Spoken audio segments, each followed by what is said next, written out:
Bonjour à tous, j'espère que vous allez bien. Aujourd'hui, on se retrouve dans un nouveau concept. Si tu me connais pas, moi c'est Lé, pour les intimes. Aujourd'hui, je vais t'expliquer l'importance de marcher tes 7 à 10 000 pas par jour. On continue toujours dans la série pour devenir la meilleure version de nous-mêmes. L'importance de marcher 10 000 pas par jour, 7 000 minimum. Je sais même pas, frère. En fait, juste c'est bien. Non, en réalité, ça va te permettre d'être actif et ça a été prouvé, c'est la meilleure façon de brûler du gras. En fait, le ratio effort et fatigue, il est vraiment très faible.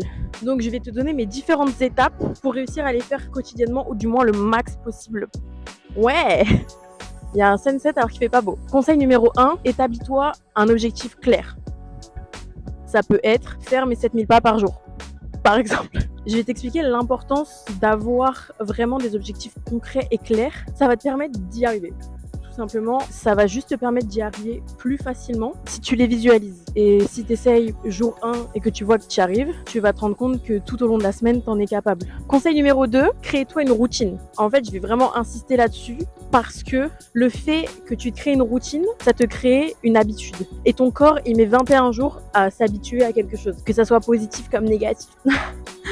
En fait, la routine, elle va te permettre de, même si j'ai pas envie, bah c'est dans mon quotidien, c'est dans mon roulement, c'est dans mon programme de la journée, donc je vais y aller, je vais le faire. Là, je te prends l'exemple des pas, mais ça peut être tout et n'importe quoi. J'allais oublier un point fondamental, le fait de te créer une routine, ça va te créer de la régularité. Et ça va te créer... Après, moi, je pose ça là, t'as vu, le fait que tu l'inscrives dans ton planning, dans ton calendrier, dans ce que tu veux, tu vas te sentir obligé de le faire. Enfin, moi, en tout cas, c'est ce qui a marché pour moi. C'est que quand je le marquais pas, je me disais, bah, je vois pas l'intérêt puisque c'est pas écrit, donc je le vais ski, tu vois. Et là, moi, je parle de la salle de sport. Et en fait, le fait que tu te laisses du temps dans ton planning pour la salle, comme si c'était un rendez-vous, un événement, tu vas te dire, bah là, j'ai du temps libre, je vais pas rien me branler, tu vois ce que je veux te dire. C'est un rendez-vous avec la meilleure version de toi-même. C'est limite le rendez-vous le plus important de ta journée, tu vois. J'ai mal au bras, les gars, si vous saviez. Alors, pour être tout à fait honnête, le conseil numéro 3, il m'a vraiment aidé à une période où je me sentais très seule et où je continuais à faire mes 10 000 pas, mais j'avais plus aucune envie. J'ai commencé à me mettre au podcast. Alors, moi au podcast, enfin bon, je vous mettrai des podcasts que j'écoute ou du moins qui, à l'époque, m'auraient servi quand je faisais mes 10 000 pas et que j'étais en mode zéro envie. Je sais qu'il y en a qui justement font de la méditation pendant qu'ils sont en train de marcher. Il y en a qui écoutent de la musique et j'en fais partie. Bon, vous excuserez le cadrage bancal et tremblant. Et en plus, moi je trouve ça bien d'écouter des podcasts qui sont encore plus nutritifs, nourrissants, émotionnellement parlant, je veux dire. Parce qu'on est toujours dans l'objectif de devenir la meilleure version de soi-même. Et le fait d'écouter par exemple le podcast 10 000 pas, je sais plus comment il s'appelle, il fait ses 10 000 pas pendant qu'il te raconte un peu, je sais pas moi, les dernières actus, les derniers buzz. Et quand tu écoutes le podcast, à la fin du podcast, tu as fait tes 10 000 pas. Et je trouve ça incroyable d'optimiser ton temps et ta concentration à faire deux trucs, genre. Et du coup, tes 10 000 pas, tu les vois pas du tout passer. Ce qui me motive à aller marcher, c'est le fait de le découper dans ma journée. Bon, j'ai la chance de pouvoir être libre, de pas avoir le cas classique de t'es obligé d'être du matin au soir au travail. Mais ce qui me motive à bouger, c'est la sortie de mon chien. Petit Golden Retriever qui fait que des bêtises. Et en fait, c'est ce qui me motive parce qu'un chien, tu le sors pas une fois par jour. Ou alors il y a un petit problème.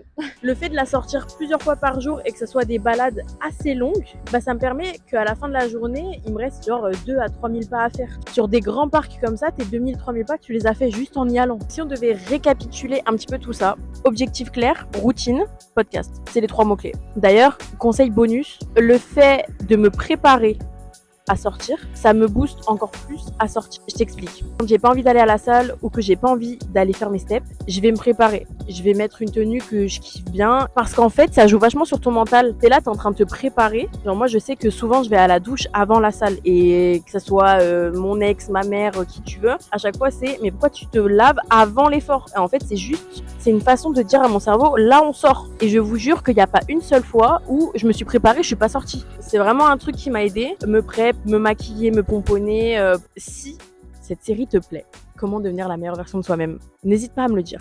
Évidemment, tu likes et tu t'abonnes. Chanou, tu veux rajouter quelque chose? Viens. Donc, conclusion, pour devenir la meilleure version de toi-même, il faut t'abonner. J'espère que cette vidéo t'aura plu et nous on se retrouve à la revoyure. Tu check? Non, me saute pas dessus! Un fun fact pas du tout amusant. Il y a des petites grilles qui délimitent le fait qu'on n'a pas le droit d'aller dans cette forêt dense. Vous allez comprendre pourquoi. Mon chien est têtu, elle voulait absolument aller se baigner dans le fleuve qui est desservi par la forêt. Je l'appelle, elle vient pas. Voilà, c'est mon quotidien quand je viens ici, c'est abusé. C'est gadoueux, je ne peux même pas y aller, je vais glisser.